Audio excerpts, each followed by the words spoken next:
Olá, sejam todos muito bem-vindos. Hoje a gente vai para mais um recurso, né, já chegando na parte final do que a gente estava buscando. E hoje a gente vai trabalhar com um banco de dados que é o SFARI. O SFARI ele é proveniente de uma fundação, que é a Fundação Simons, que busca somente esses databases, né, de genes do autismo.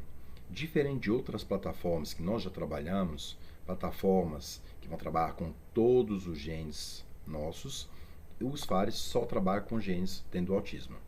Então vocês vão digitar, né, só buscar no Google, vocês vão encontrar com grande facilidade sobre os FARI, ou então digitar diretamente gene.sfari.org e vocês vão entrar nessa página.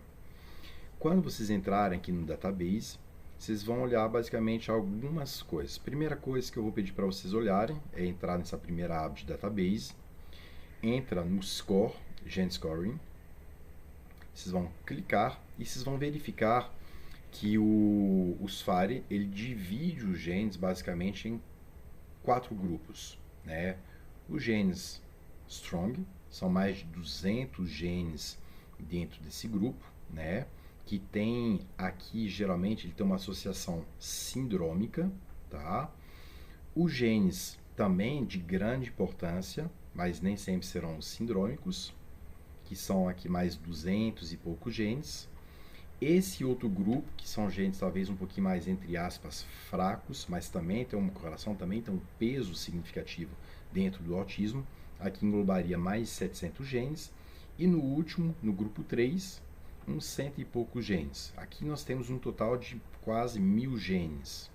Então, os sindrômicos fortes, né, os fortes, os médios, fracos, se a gente fosse pensar de uma forma muito mais simplista. Aqui embaixo ele vai colocar todos os genes em ordem alfabética, tá? Então ele vai descer todos os genes em ordem alfabética. Tem várias páginas, categoria 1, categoria 2, categoria 3. Então, aqui tem todos os genes.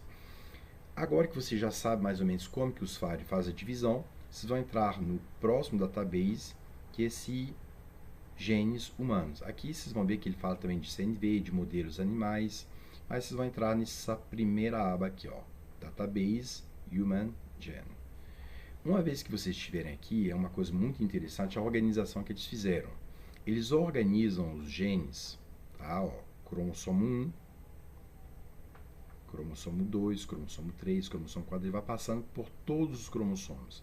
Eu tenho a opção de selecionar também aqui, ó, as regiões, aqui ele identifica o cromossomo todo, as regiões, o braço curto, o braço longo e os genes presentes em cada um deles. Então você vai deslizando, tá vendo, ó, gene, mais um gene, o mTOR é um gene importante aqui, ó.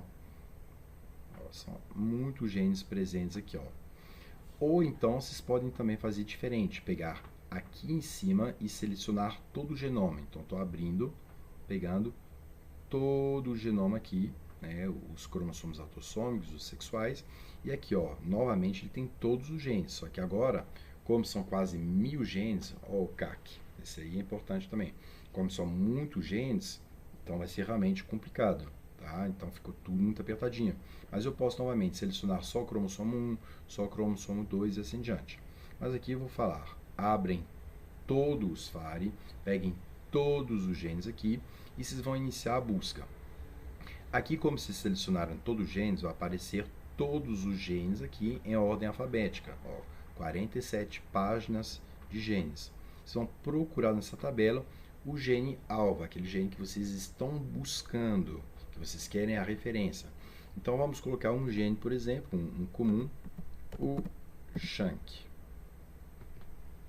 Vamos ver aqui o que ele já achou. Eu só coloquei SHANK, ele me encontrou 3 SHANK. SHANK 1, 2, 3. Tá? Então, aqui ele já falou, ó, SHANK do cromossomo 19, o 1, do cromossomo 11, que é o 2, e do cromossomo 22 é o SHANK 3. Vou pegar o SHANK 3 porque aqui o Eagle Score, quanto maior o Eagle Score, mais forte a associação desse gene com o autismo. Tá? Alguns estudos colocam que acima de 9, acima de 10, já é um score bem significativo. Vejam bem que o SHANK 3 teve um Eagle Score de 74, então realmente ele é forte e provavelmente aqui já indica ser uma condição sindrômica. Então vou entrar nesse gene. Se for o seu gene, você digitou e encontrou, clica nele. Na hora que você clica nele, aí que vem o database do gene. Então aqui ele vai colocar o SHANK3, ele vai colocar sobre os scores que ele tem, né, os relatos que tem, variantes raros, variantes comuns, os outros nomes, aliases, né, os outros nomes que o SHANK3 também recebe, que às vezes você vai buscar um outro banco de dados, o SHANK3 também é chamado de SPANC2, tá? Então é em literatura antiga. As desordens associadas, então vocês sempre vão ver o ACD, né, o transtorno do espectro do autismo, às vezes vai cursar com uma deficiência intelectual, com uma esquizofrenia, com outras condições. E aqui as síndromes associadas ao SHANK3. Então, paciente autista que tem mutação no SHANK3, ele tem, né, essa correlação com a síndrome, por exemplo, síndrome de Phelan-McDermid, que ela é relativamente comum. Vejam bem que aqui ele também colocou o transtorno do espectro do autismo, que é o foco-alvo. Então, muitas condições sindrômicas vão cursar, né, junto com o transtorno do espectro do autismo. Aqui ele vai colocar a relevância no autismo, vai colocar as principais citações dos principais autores, as principais publicações de mutações no SHANK3 no autismo e outras condições. Então, por exemplo, ele inicia, né, que o gene SHANK3, né, mutações recorrentes no gene SHANK3 foram identificadas em vários indivíduos com transtorno do espectro do autismo, como descrito abaixo, né? O SHANK3 está no cromossomo 22, está associado à síndrome de Phelan-McDermid, transtorno comumente associado ao TEA, né, ao ICD, mutações de novo, mutações novas e herdadas. Aí ele coloca tudo e sempre vai colocar as referências da literatura científica. Então, recomendo, vejam tudo para ter uma visão geral e usem esses dados, né, para vocês poderem complementar a pesquisa de vocês. Função molecular do SHANK3, o que ele faz? Né? Então, é uma proteína de multidomínio, associada às conexões de densidade pós-sináptica, receptores de neurotransmissores. Então, isso aqui vocês já tinham visto provavelmente. E aqui eles vão te dar um link para vários outros bancos de dados, que é aí que é interessante. Aqui ele traz várias outras informações, vários autores e as publicações que colocam sobre o SHANK3, tá? Então, aqui, ó, 99 é uma publicação mais antiga, mas podem procurar algumas mais novas, por exemplo, de 2009. O CNV e a associação, né, do SHANK3 com o candidato no autismo. Então, aqui vocês têm referência. Precisou de referência? Gente, ó, são 6 páginas de referência só falando de SHANK3 e autismo. Então, material tem demais para pesquisar. Uma vez que vocês já estão aqui nos FARI, os FARI eu gosto dele porque te facilita o acesso a um outro banco de dados. Então, vocês vão entrar aqui, ó, links externos. Quando vocês entrarem nesse link externo, vocês vão nesse GNOME, nesse Browser GNOME AD. Tá? Tem publicações, tem várias outras coisas, mas vocês têm que entrar aqui nesse GNOME AD. Quando você clicar, ele já vai te passar para esse outro banco de dados, vinculado indiretamente aos FARI, mas não são bancos de dados, na verdade, diferentes. Eles trabalham juntos, mas são tecnicamente diferentes. E ele te coloca, ó, SHANK3. Aqui, qual banco de dados? Aqui. Então, aqui, só voltando aqui. Então, vocês vão selecionar aqui o dataset do GNOME, tá? Na versão 37. Pode selecionar ela. Vocês vão descer, vocês vão selecionar, ó, as variantes clínicas patogênicas. Se quiserem, podem colocar também de significado clínico incerto ou não, tá? Mas as patogênicas têm que entrar. As sinônimas podem tirar, mas provavelmente não vai ter nenhuma nesse grupo de patogênica. E aqui nessas variantes do GNOME, vocês vão selecionar, ó, as sinônimas. E essas outras, vocês vão tirar as duas, ó. Não quero as outras, não quero as sinônimas. As sinônimas não têm impacto clínico. Então, uma sinônima codifica o mesmo aminoácido, tecnicamente não teria alteração. Então, vocês vão deixar somente essas alterações missense e essas PELOF, que são as alterações que vão mudar o sentido ou então não perder a função da proteína, de genoma e de exoma, então esses dois tem que estar selecionados. Provavelmente vai estar selecionado os indel e os SNVs, tá? Vocês vão selecionar somente o SNV, na hora que clicar em del, já vai sumir esses aqui, tá? Então, ó, só voltando, o que vocês têm que fazer aqui no GNOME? O database, aqui, o 37, esse primeiro que aparece, vocês vão descer as variantes clínicas patogênicas, somente as patogênicas, os outros tiram todos eles.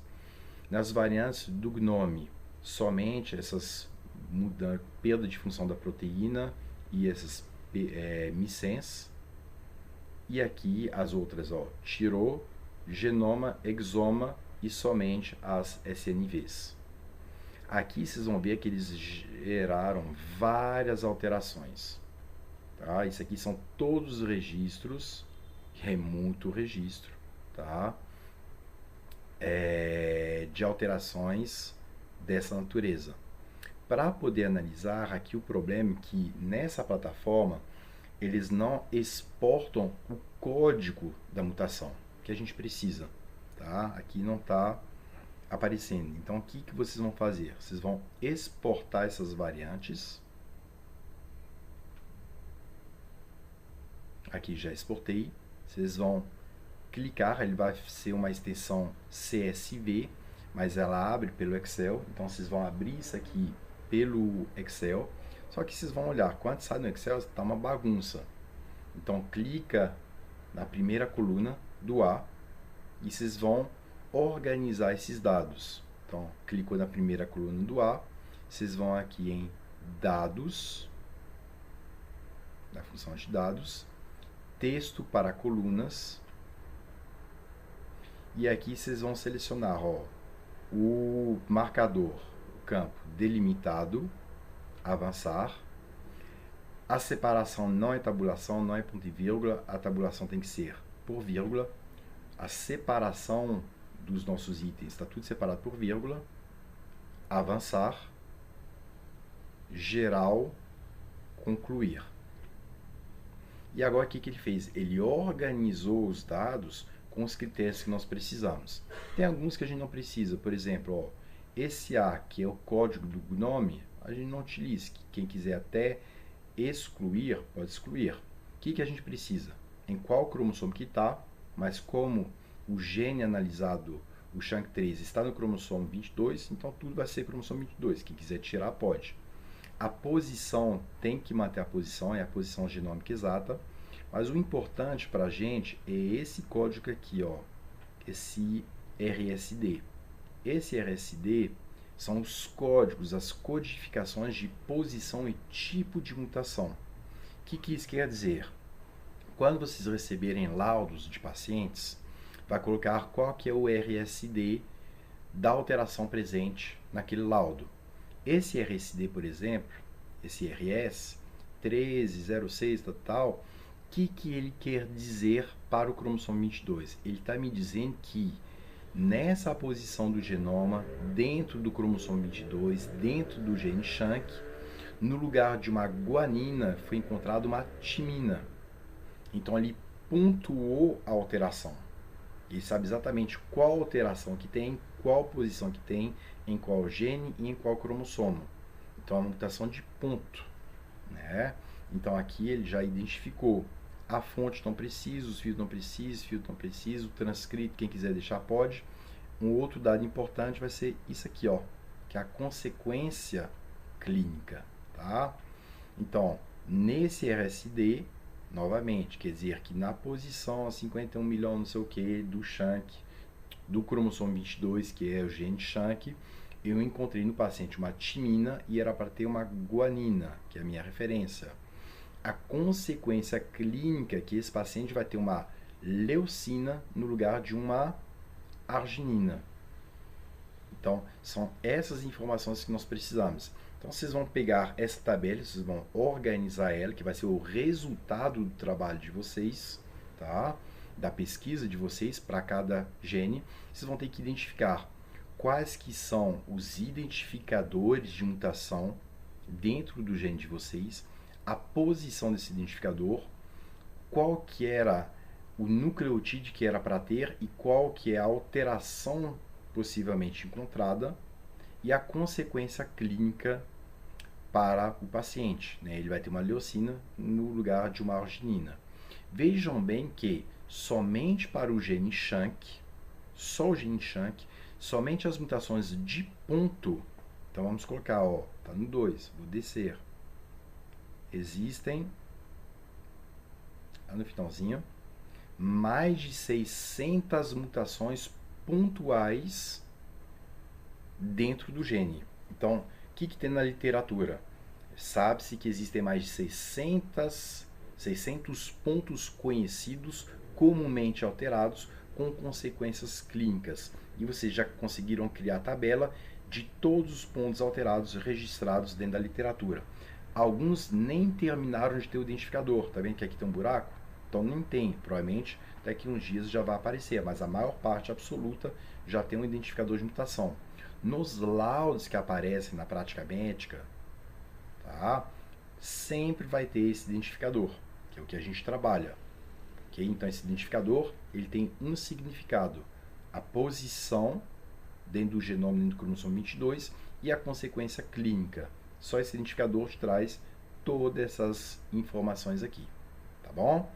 Então vocês vão organizar, vocês vão colocar uma tabela, tá? Com esses valores, que são os resultados, a grosso modo, de todas as mutações de ponto presentes dentro do gene de vocês, já registradas, né, num dos principais bancos de dados internacionais. Ok? Num próximo momento, vou comentar para vocês sobre a finalização, né, dos trabalhos de vocês, né, mas isso aqui seria talvez um dos resultados mais importantes, a priori, dessa parte analítica. Eu tentei resumir, compactar ao máximo, e a gente se encontra para mais um momento, né, para mais algumas informações finais. Grande abraço a todos e até o nosso próximo encontro.